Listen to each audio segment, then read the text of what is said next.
Welcome to the Detecting History Podcast Extras. Hey everybody, and welcome to the Detecting History Podcast Midweek Extras.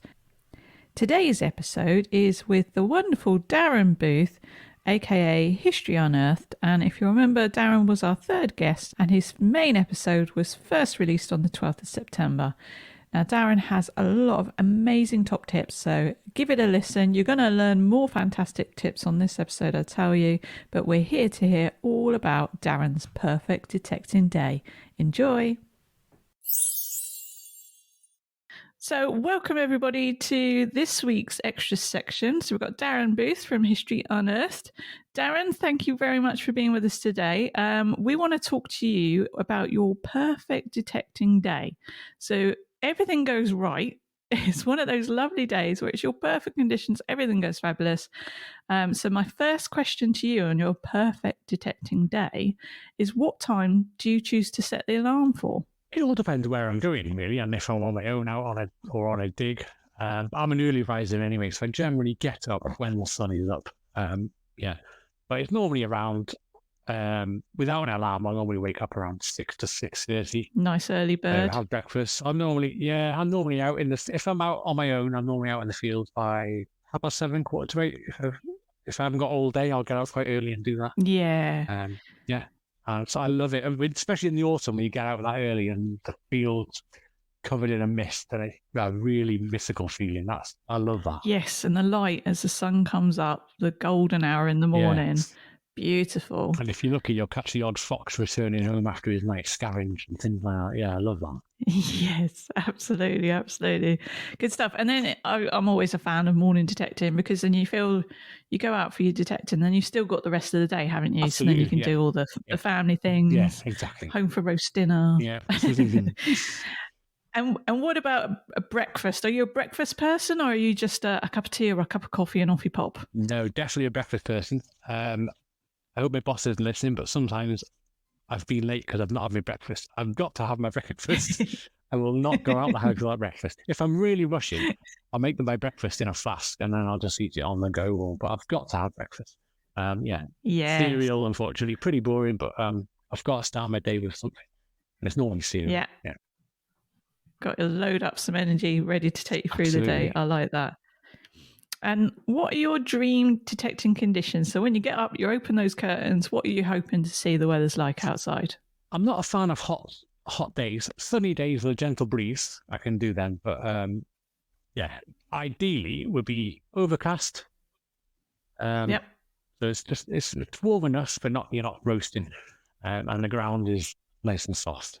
We all hate digging hard ground, don't we?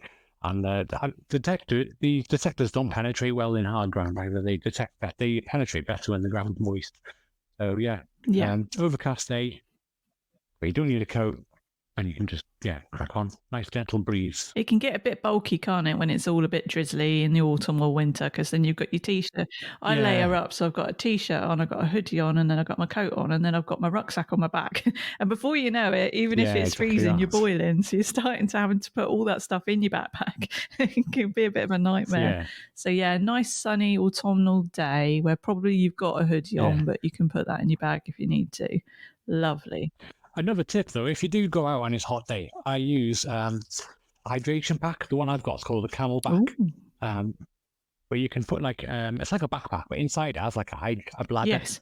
You can fill it with liquid, and this has a straw which comes over your shoulder, so you can literally obviously I used to use it for mountain biking. Oh, that's good. And you just drink while you're walking. I'd recommend one of them. There's no stopping, no taking your bag off to get your flask there, or you just literally pop it in your mouth, switch it on, and it flows to your mouth, and you can just turn it back off and let it drop. Camelback or hydration. Hydration pack. I definitely recommend that. I like that. Yeah, I've usually got either a water bottle with me, or I'll have a can of Coke Zero or something. Other brands are available. But then that's the kind of you have to actually sit and finish your can, because you can't obviously put your can back in your backpack once it's open. No. Yeah. Oh, hydration pack. Very good. Yeah, but these hydration packs, because they're on your back, the weight's distributed as well, so they're not as heavy as carrying. If you get mine's 2 litre, if you carry a 2 litre bottle with you, you'll know about it. If it's distributed on your back, you don't really notice it really. So yeah, I recommend that hydration. Lovely. I'm going to have to start a want list, a wish list, just based off of your recommendations today, Darren. Okay, so what is your favourite terrain? Do you like it to be ploughed? Do you like stubble, pasture? I think you've got a lot of that where you are. What is your favourite in terms of terrain? 99% of my permissions are pasture. I like pasture. I'd say pasture is my best. I prefer pasture just because the fines tend to come out better condition because they've not been rolled around in the plough or rubbed away, damaged. They tend to be deeper sometimes. Yeah. But they do come out in generally better condition. Yeah. So I'd say pasture, yeah. Although stubble fields do, whenever I see a stubble field, they always do look appetizing, don't they? I got a lot of that around me at the moment. The good thing about stubble field is when they're ploughed and cropped every year, it's like a reset, isn't it? A fresh field. Anything that was too deep before is now closer to the surface. Anything you missed last year is now deeper. So yeah, the rotation just keeps you on your toes. Yeah. So stubble fields are good for that. They are. My favourite is pasture. Where I am, because of all of the flint in Hampshire, and we're talking giant flint, like dinner plate size flint. I really don't know how some of this stuff grows, but it does, and it grows well. But he never does a deep plough. He always just does like a tickle of the surface. So I'm always like, how about if I pay you when you do deep plough? It's like the plough will not survive. That's why we don't do it. I'm like, oh, okay. And that's why I find so many bits off tractors when I am digging around, banging signal, and it tends to be a tooth of a plough. Okay, it's a boat. If you're a detective, I was going to say, actually, boat bit off a tractor. If you've ever watched The Detectorists, the show on BBC, they go forth and explain that all for the viewers. But yeah, lots of boats around here. Okay, brilliant. And because you're on pasture, what is your plug technique? I try to ask this one because people have different ways of doing it. There's recommended ways of doing it for the health of the grass and the field, but what's your preferred method of getting your plug? Definitely three-sided. Always keep one side intact. That way it acts like a hinge, so it literally just lifts out. You can locate your find, pick it out, and then the flap, as long as you dug out nicely, three-sided, it'll just hinge back in, and then the quick stamp down, and it's absolutely perfect. Yeah. Yeah, it's lovely, isn't it? Yeah. You can't even see where you've been there. No, exactly. Most of the time you stamp it down, and it's absolutely perfect. So, yeah, I'm a three-sided fan. Yeah, definitely. Good job. We're a fan of three-sided plugs. Okay, so what is your favourite in terms of company? Do you prefer solo with maybe one or two buddies or the group digs? I quite like my own company, especially when you're detecting. It's just, obviously the fines are what you're after, but sometimes you can just being alone just out there. So I prefer my own company. When I do go on digs, I tend to keep myself to myself.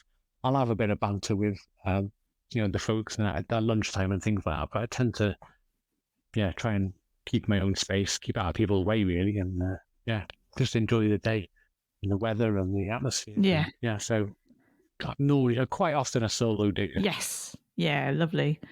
Same here. And the perfect duration of your dig. So how many hours do you tend to aim for when you go out and about? Again, it depends. If I'm on a dig, I'll stay out as much as I can. Long as I can. When I'm on my own, if I go on my own pasture, it's normally just a couple of hours. I just nip out for a couple of hours here and there. It's always hard if you've done 3 hours and you've not found anything. It's always hard to leave the field with empty-handed. You're like, well, I'll just try this patch on my way back. And before you know it, you've been out hours and hours and you walk miles and miles. But normally I normally aim for about 2 or 3 hours is normally enough, really. And just like you said, you can get home, especially if you do it in the morning, 2 or 3 hours in the morning, you can get home.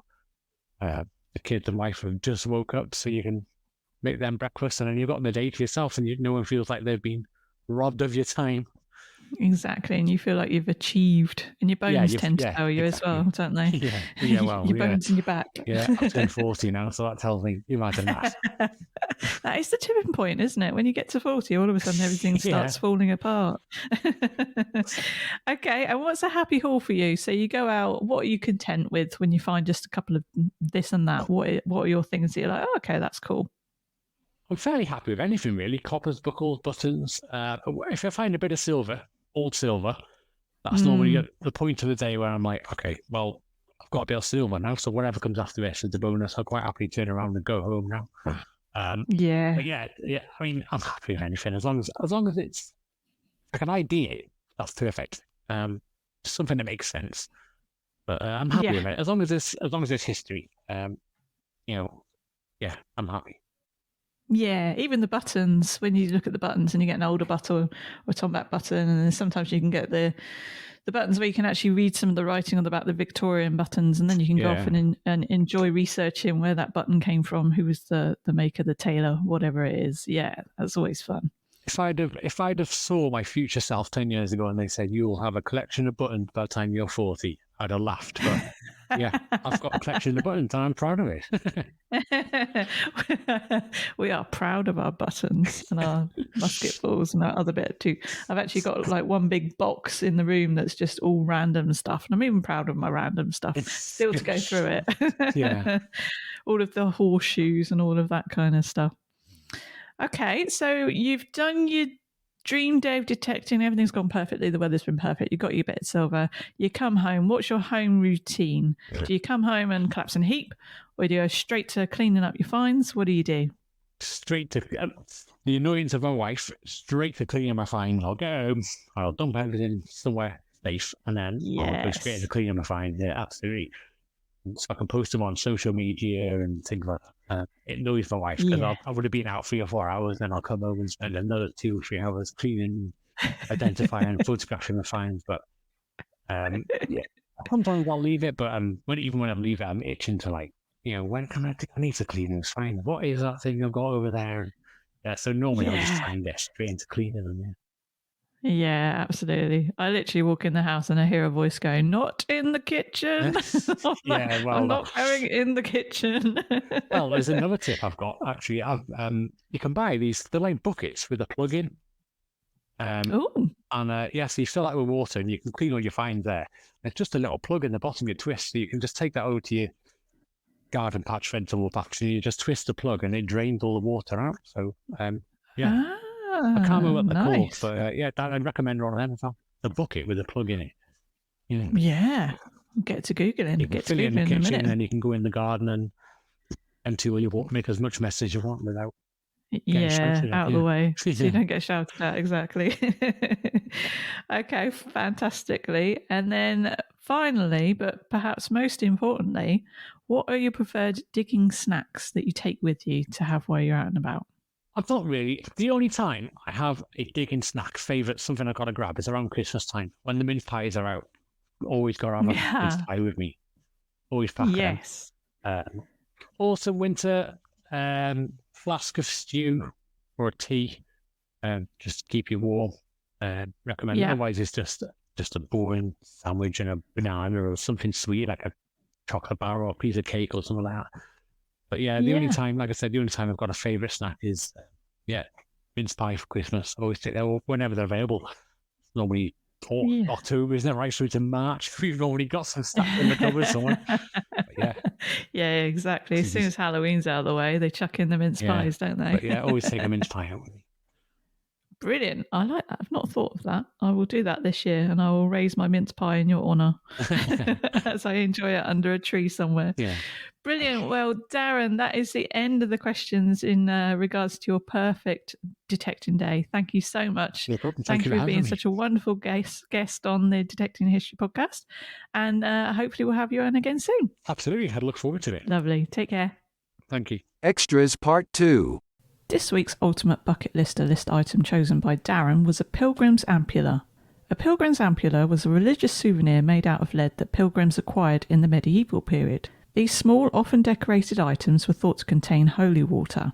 Loops found on ampullas point to these objects having been worn, as they could have been threaded with string or chain.